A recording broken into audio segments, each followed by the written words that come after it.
All right, if you watched part one, thank you. If you're watching part two without having watched part one, well, I will put part one's link over here just in case you didn't see it. But it's just a continuation on of John 14. So, and this one will probably be a little bit shorter if I get right to it. So let's start off. We'll just do a quick recap. So in part one, we discussed dreams and visions that will occur in the last days. We also discussed running out of time because, well, we don't know the day or the hour. And then went on into the rest of the video discussing John 14 verses 1 through 14. And that because we are running out of time, we need to be spreading the good news. And the good news is Jesus Christ, according to the entirety of the Bible. As Jesus himself tells us in verse 6 of John 14, that he is the only way to the Father. He is the only way to heaven. He promises us that if we are truly with him, that God will give us the Holy Spirit, that he will live inside of us. God is always with us. With us, those who believe and have put all of our faith in Jesus Christ. So let's get on with John 14, verses 15 through 31. It's titled, Jesus Promises the Holy Spirit. If you love me, keep my commands. And I will ask the Father, and he will give you another advocate to help you and be with you forever. The Spirit of truth. The world cannot accept him because it neither sees him nor knows him. But you know him, for he lives with you and will be in you. I will not leave you as orphans. I will come to you. Before long, the world will not see me anymore, but you will see me. Because I live, you also will live. Verse 20. On that day, you will realize that I am in my Father, and you are in me, and I am in you. Whoever has my commands and keeps them is the one who loves me. The one who loves me will be loved by my Father, and I too will love them and show myself to them. When you read verses 15 through 21, so I'll stop at 21 right now, you can see Jesus is equating himself.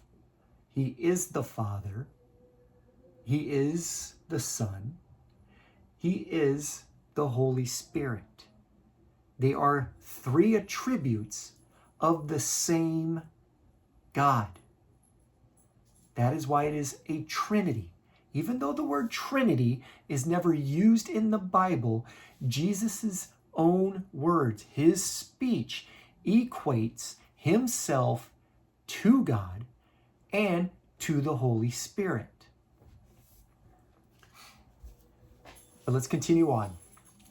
Verse 22.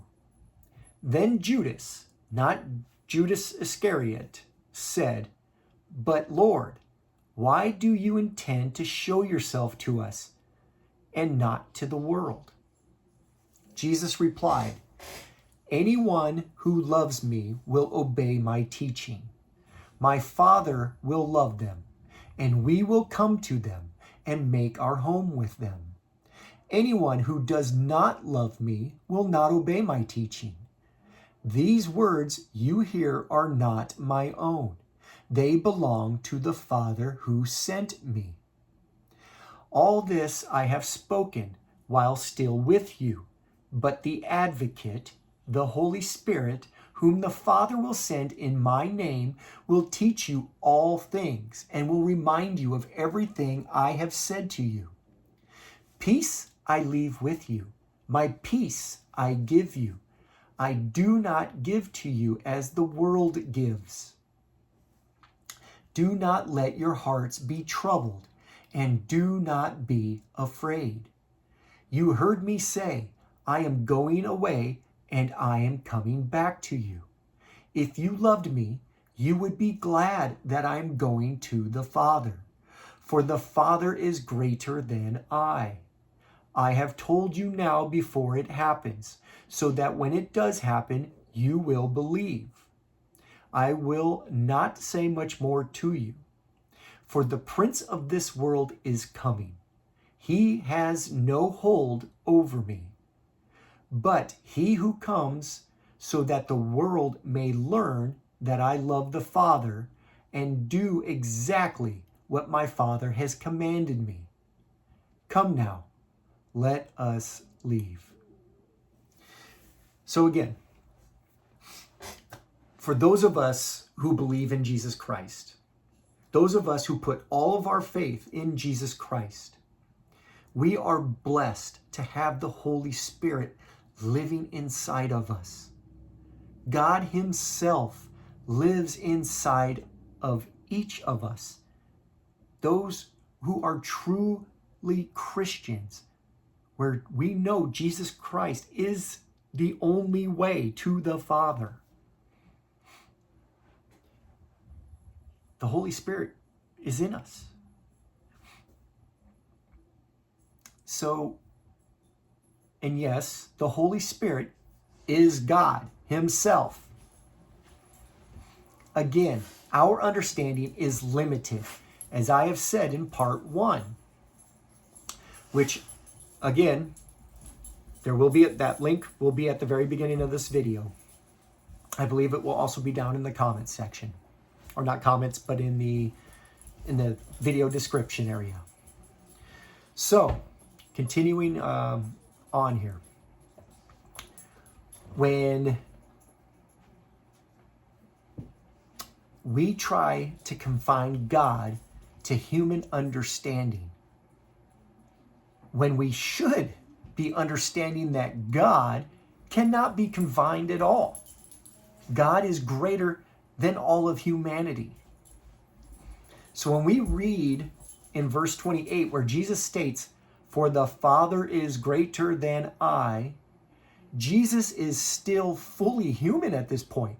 While He is fully human and still fully God, He still has humanity. He is inside of a human body, which is definitely weaker than the Father. But Jesus is still fully God.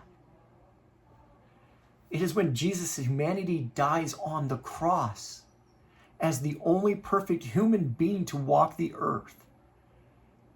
Then Jesus rises up from the dead. Jesus is no longer human. He is fully God. This is when even doubting Thomas finally believes in who Jesus is. When Thomas finally gets to put his fingers in the scars in Jesus' hand and his hand in Jesus' side where the spear went in. Because Thomas stated that is the only way he would ever believe. And what did Jesus tell Thomas at that point? Blessed because you see and believe. But more blessed will be those who don't see and believe.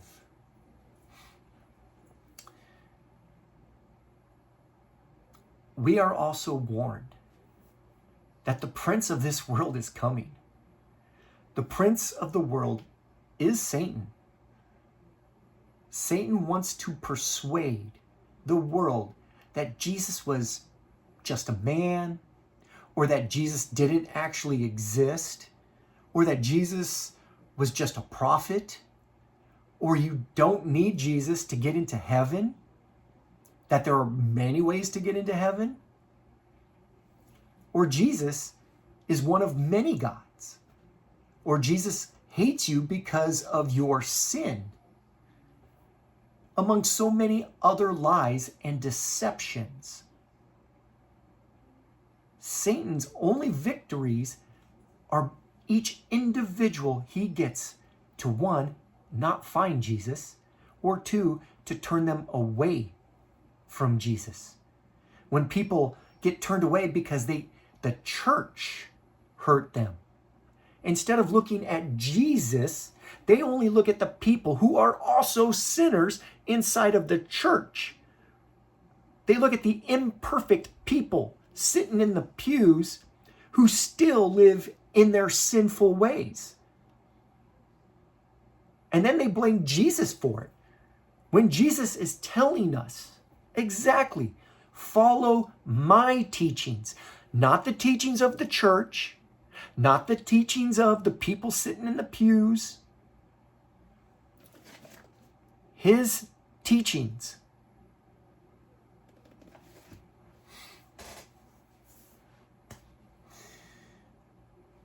Jesus went to the cross as God the Father chose that path from the very beginning.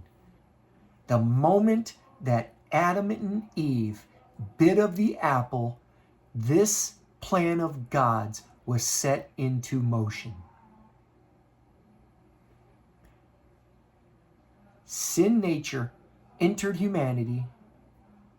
Jesus Christ was the final sin sacrifice for our sin and our sin nature.